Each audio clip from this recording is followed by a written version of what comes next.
तो अब कथा उसकी जिसने मुझे वसुदेव पुत्र, कान्हा, गोपाल, मोहन से हटके यादव श्रेष्ठ संबोधन तक पहुंचाया।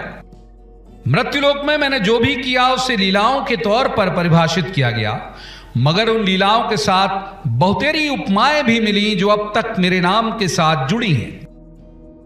उनमें एक उपमा है सुदर्शन चक्रधारी, 12 आरों वाला सबसे संहारक अस्त्र, जिसके प्रक्षेपण और विसर्जन का सुपात्र मुझे भृगुश्रेष्ठ भगवान परशुराम ने समझा था।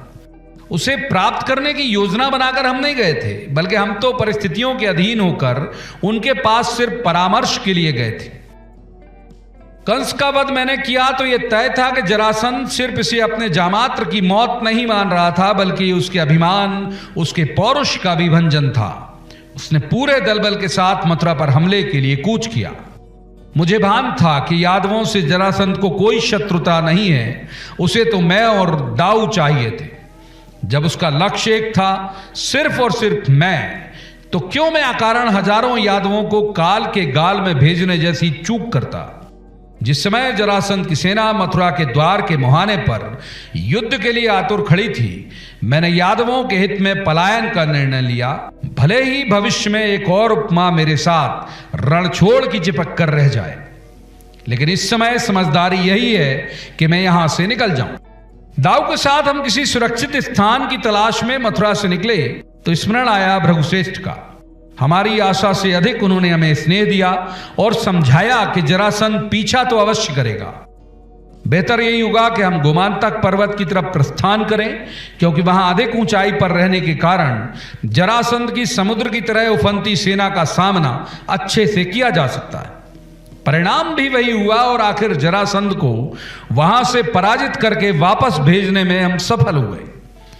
वापसी के पहले ही हमारी ये विजय की ख्याति समूचे आर्यावर्त में दावानल की तरह फैल चुकी थी।